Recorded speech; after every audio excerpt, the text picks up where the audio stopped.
अस्सलाम वालेकुम ख़वातीन हज़रात, मैं हूँ आपका मेज़बान सुमैर। तो आज की नए प्रोग्राम में हम आपको खुश आमदीद कहते हैं। दोस्तों, हमने अपनी ज़िंदगी में बहुत सारे फ़नकारों को देखा, उनका लाइफ स्टाइल देखा और उनसे बड़े मुतासिर हुए। और हम सोचते रहते हैं कि यार क्या लाइफ स्टाइल है, पैसा, दौलत, शोहरत, बड़ी बड़ी गाड़ियाँ, सब कुछ है इनके पास, कितना आलीशान किस्म का इनका लाइफ स्टाइल है। लेकिन अगर हम उनकी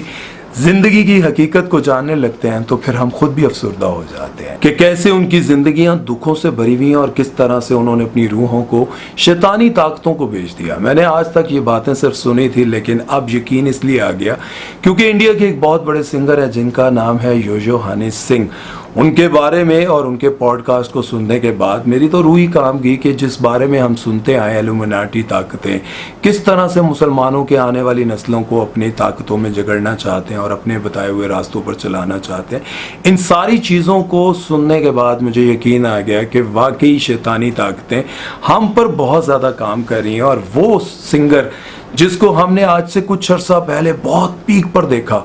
वो बेसिकली कहाँ गायब हो गया था और उसने अपनी ज़िंदगी को किस तरह से 6 साल अजियत में गुजारा। हनी सिंह आजकल बहुत सारे पॉडकास्ट कर रहे हैं और उसमें उन्होंने बताया कि एक वक्त ऐसा आया था कि जब मैंने अपनी रूह जो है वो इस शैतानी ताकतों को बेच दी थी और मेरे जितने भी गाने थे उनमें जितना भी म्यूजिक था, जो भी स्टाइल था, वो सब का सब जो है वो शैतानी ताकतों की मर्जी के मुताबिक था। और ये चीज़ें जब उन्होंने बताई तो मैं खुद भी बड़ा हैरान हो गया, क्योंकि उससे पहले मैंने बहुत बार सुना था कि शैतानी ताकतें रूहें खरीदती हैं, वो अपनी रूहें बेच रहे हैं, बहुत सारे फनकार बेच रहे हैं और उनकी बातों पर यकीन करते हैं, अमल करते हैं।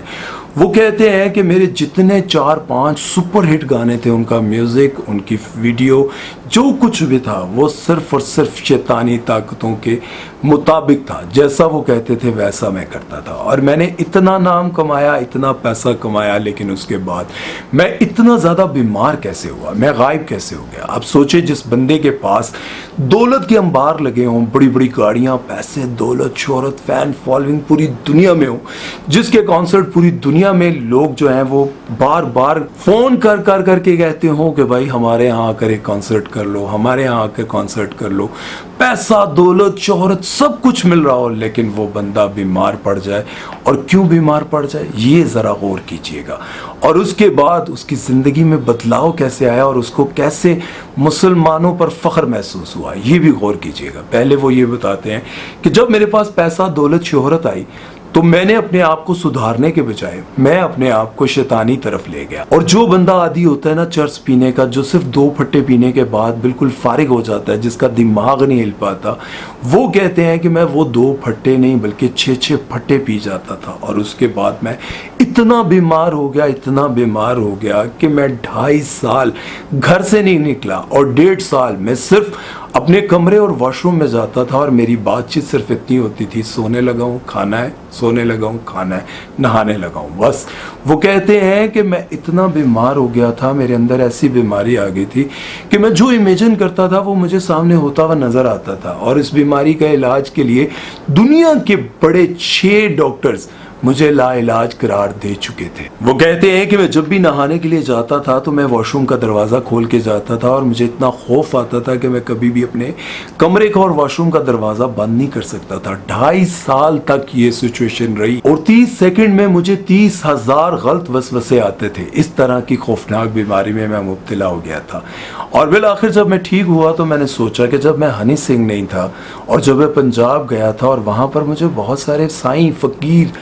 और सूफीज़म के लोग मिले थे जिन्होंने मुझे हज़रत मोहम्मद सल्लल्लाहु अलैहि वसल्लम के बारे में बताया था, जिन्होंने हज़रत मूसा अलैहिस्सलाम के बारे में बताया था, जिन्होंने मुझे कुरान के बारे में बताया था, जिन्होंने मुझे हज़रत ईसा अलैहिस्सलाम के बारे में बताया था। वो सब कुछ जानने के बाद मैंने रुख कौन सा इख्तियार किया, मुझे ठीक रास्ते पर चलना चाहिए था। गौर करें उनकी बातों पर।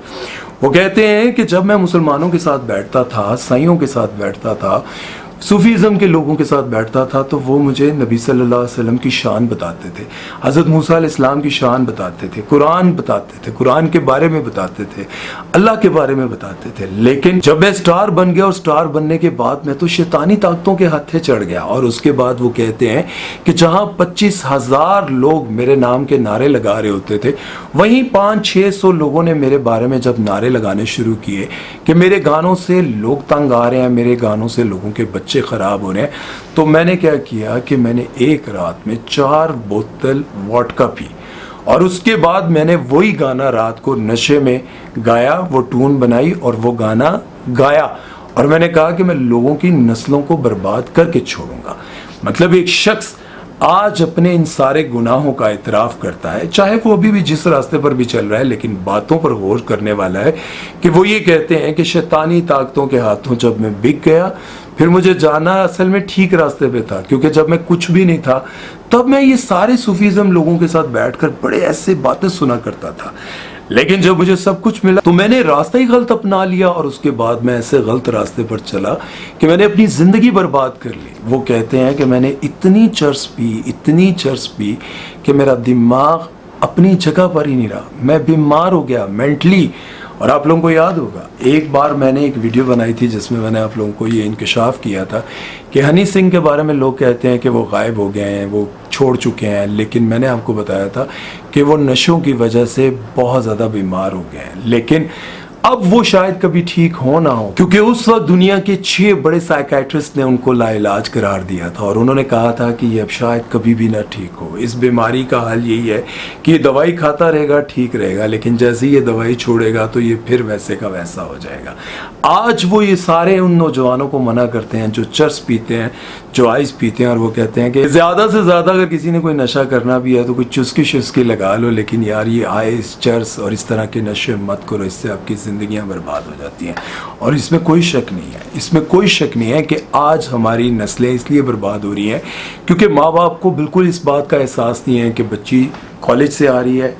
یونیورسٹی سے آ رہی ہے, سوئی پڑی ہے, جاگی رہ رہی ہے, وہ شام کے وقت ہی تیار ہو کر کیوں اپنی سہیلی کی طرف جاتی ہے, وہ شام کے وقت ہی کیوں ادھر ادھر نکلتی ہے. یہ ساری باتیں وہ غور و فکر نہیں کرے. اور آپ کو ایک اور بات بتاؤں, یہ جو شیطانی طاقتیں یہ جس طرح سے ہمارے بچوں کو قابو کر رہی ہیں, جس طرح سے ہم اپنے بچوں کو گیمز کھیلنے کے لیے دے دیتے ہیں موبائل پر, اور خود اپنے گپوں میں لگے ہوئے ہیں کہ بچہ گیم کھیل رہا ہے, لیکن